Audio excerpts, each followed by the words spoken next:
اور وہ بالکل گفتگو نہیں کر رہی تھی، خاموش بیٹی تھی۔ بادشاہ نے جب اتنا سنا نا تو بادشاہ مسکرایا اور بولا کہ ایسا ہو ہی نہیں سکتا ہے، 4 عورتیں بیٹھیں اور خاموش بیٹھیں اور آپس میں ایک دوسرے کی غیبت نہ کریں۔ ملت کے نوجوانوں، یہ عورتوں میں فطرت ہے کہ جہاں 4 عورتیں بیٹھ جائیں گی، تو نے کیا کھایا ہے؟ فلاں کے گھر اس کی بیٹی کو دیکھنا آئے تھے، تجھے معلوم نہیں کہ اس کو دیکھنا آئے تھے لیکن اس کو پھیر کر کے چلے گئے، ہے کہ نہیں؟ یہ باتیں عورتیں ہماری کرتی ہیں میرے بھائیوں، ہے کہ فلاں ایسا کر رہا وہ کر رہا ہے۔ حضور فرماتے معراج کی رات جب میں گیا تھا تو زیادہ تر عورتوں کو جہنم میں دیکھا تھا۔ آقا علیہ السلام نے پوچھا جبریل اس کی سزا کیا ہے، اس کی وجہ کیا ہے؟ تو سرکار جبریل علیہ السلام نبی کی بارگاہ میں عرض کرتے ہیں، یہ وہ عورتیں ہیں جو لعن و طعن زیادہ کرتی تھیں اور اپنے شوہر کی نافرمانی کرتی تھیں۔ میرے عزیزو، اس لیے اللہ تعالیٰ سے ڈرنا اور برائی جیسی بیماری، غیبت جیسی بیماری، اس سے خود بھی بچانا ہے اور اپنے گھر کی عورتوں کو بھی بچانا ہے۔ بات چل رہی تھی آقا علیہ السلام کی بچپن کی، تو سرکار دائی حلیمہ فرماتی ہیں عورتوں نے مجھے تانا دیا کہ حلیمہ کیسی تو اونٹنی لائی ہے، ایک قدم چلتی ہے دوسرے بار تو وہ اونٹنی کیا ہے، بیٹھ جاتی ہے۔ تانا دیا، لیکن فرماتی میں نے عورتوں کی تانوں کی پرواہ نہیں کی، میں اپنا سفر طے کرتی رہی، لیکن جن کی اونٹنی مضبوط تھی نا، طاقتور تھی، تیز رفتار تھی، وہ عورتیں مجھ سے پہلے مکہ شہر کے اندر پہنچ گئی۔ میری اونٹنی کمزور تھی تو میں تھوڑی پیچھے رہ گئی۔ اب عورتوں نے کیا کرا کہ جس بچے کا باپ اور ماں دونوں سلامت تھے، جو مالدار گھرانے سے تھے، جلدی جا کر عرب کے اندر ان کے بچوں کو لے لیا، اور جس کے والد کا سایہ سر سے اڑ گیا اس کے بچے کو نہیں لیا۔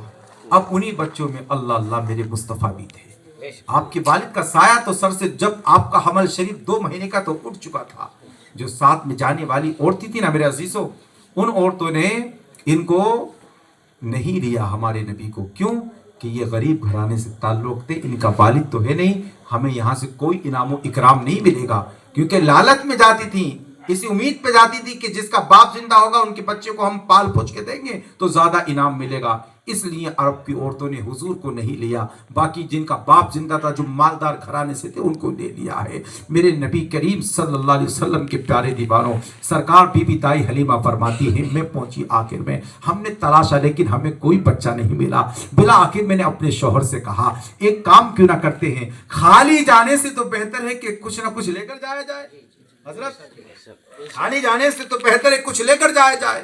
کہا کہ ہم نے سوچا کہ چلو ایک کام کرتے ہیں کہ جس کے بچوں کو ساری دائیوں نے چھوڑ دیا ہے، آؤ اس آمنہ کے بچے کو سینے سے لگایا جائے۔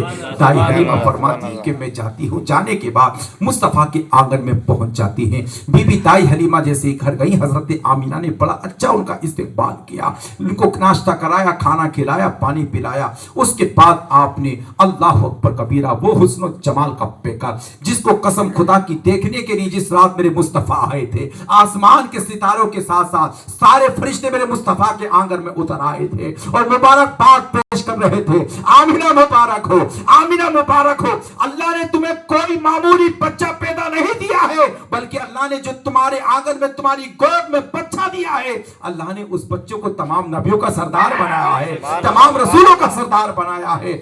آج اس آمینہ کے گھر میں بی بی دائی حلیمہ آمینہ کے گھر میں بی بی دائی حلیمہ موجود ہیں۔ اللہ اکبر کبیرہ، ملت کے نوجوانوں، سرکار دائی حلیمہ فرماتی ہیں کہ میں نے آقا علیہ السلام کو جیسے ہی اپنی گود میں لیا، مصطفیٰ کے چہرے سے جب کپڑا ہٹایا نا، اللہ اکبر، اتنا حسن و جمال والا بچہ آج تک میری آنکھوں نے دیکھا ہی نہیں تھا۔ جب میری نظر مصطفیٰ کے چہرے کے اوپر پڑی تو میں مصطفیٰ کے چہرے کو دیکھتی رہ گئی، تکتی رہ گئی۔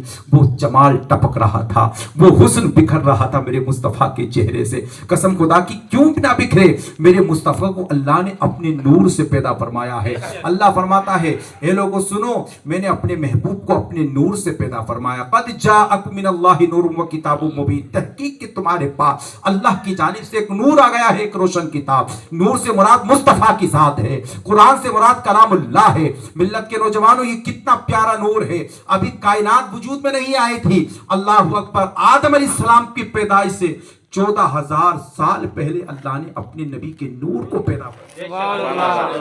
14,000 سال پہلے ہیں اللہ نے اپنے نبی کے نور کو پیدا فرمایا تو کتنے خوبصورت ہوں گے میرے نبی.